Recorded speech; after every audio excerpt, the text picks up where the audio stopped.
Hello dear student, now we continue class 8th science from NCERT book chapter 6 combustion and flame।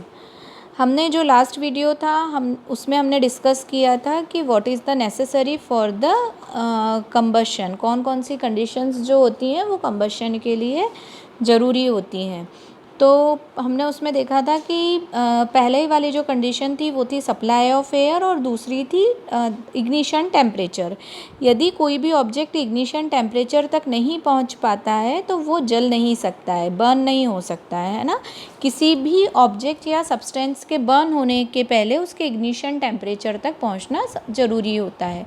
और different substance के जो ignition temperature हैं वो difference होते हैं, है ना। जैसे वुड का इग्निशन टेम्परेचर ज़्यादा होता है, हम उसे आसानी से बर्न नहीं कर सकते। वहीं अगर पेपर देखें तो पेपर का इग्निशन टेम्परेचर बहुत कम होता है, हल्की सी ही आग एकदम टच होने पर ही वो जलने लगता है।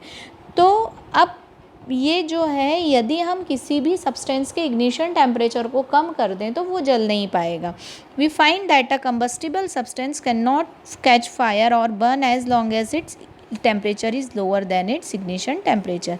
यदि किसी भी सब्सटेंस का टेम्परेचर उसके इग्निशन टेम्परेचर से कम है तो वो बर्न नहीं हो सकता है।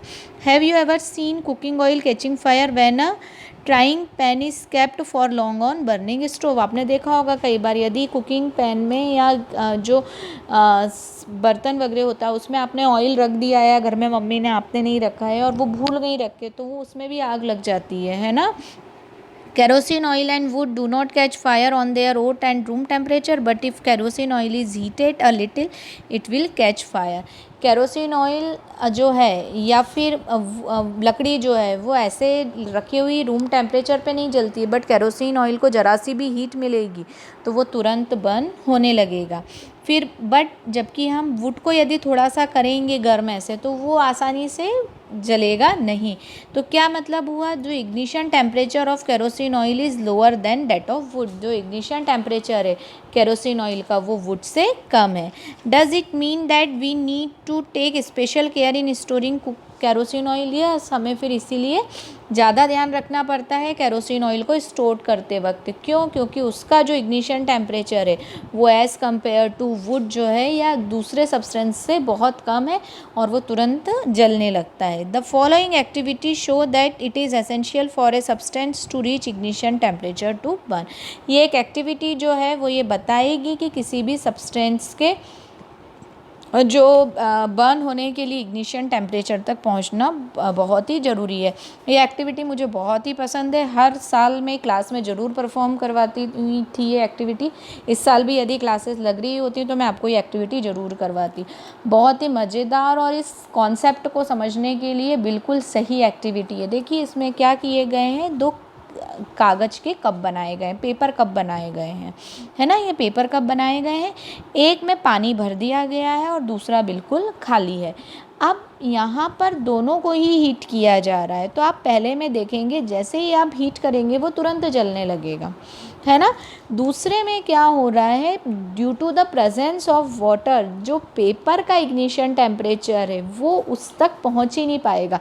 मतलब पेपर अपने इग्निशन टेम्परेचर तक नहीं पहुँच पाएगा, और वो नहीं पहुँच पाएगा इसलिए वो जलेगा भी नहीं, और धीरे धीरे वो जो हीट है वो वाटर एब्जॉर्ब करता रहेगा और ये जो पानी है ये गर्म हो जाएगा। समझ रहे हैं ना। मतलब हम जब कैंडल में पेपर में वाटर भर के रखेंगे पेपर कप में तो वो वाटर जो है वो हीट हो जाएगा बट पेपर बर्न नहीं होगा। तो बहुत ही मज़ेदार एक्टिविटी है ये, है ना। अगर फ्यूचर में कभी स्कूल स्टार्ट हुए तो मैं आपको ये एक्टिविटी ज़रूर करवाऊँगी क्लास में। तो आप ये इसमें ये देखिएगा कि यहाँ पर ये जो वाटर था इसने इग्निशन टेम्परेचर डाउन कर दिया। मतलब ये एक मेथड भी हुई इग्निशन टेम्परेचर डाउन करने की। हम जब फायर एक्सटिंग्विशर की मेथड्स पढ़ेंगे तो उसमें एक ये मेथड आएगी, है ना, इग्निशन टेम्परेचर लो करने वाली। तो एक ये मेथड है, इग्निशन टेम्परेचर को यदि कम कर दिया जाए तो यहाँ पर जो बर्निंग की प्रोसेस है वो नहीं हो सकती है। फिर अब यहाँ पर मैंने आपको बता दिया है कि क्या क्या होगा। एम्प्टी कप बर्न होगा और जो कप फील्ड विथ वाटर है वो क्या होने लगेगा, उसका पानी जो है वो गर्म होने लगेगा। ठीक है।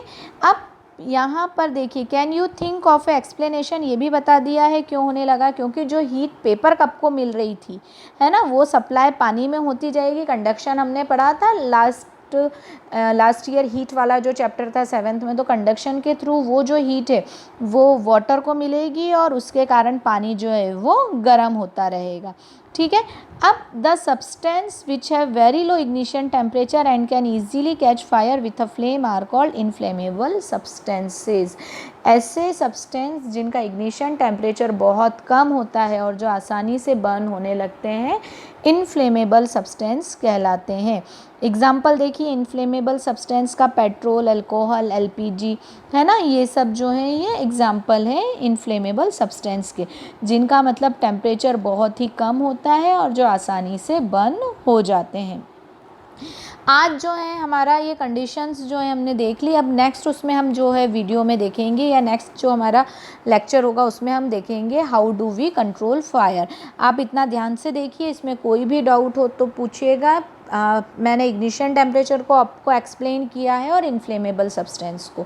किसी को कोई भी डाउट, कोई भी प्रॉब्लम है, कुछ नहीं समझ में आया तो आप मुझसे पूछ सकते हैं। Keep watching.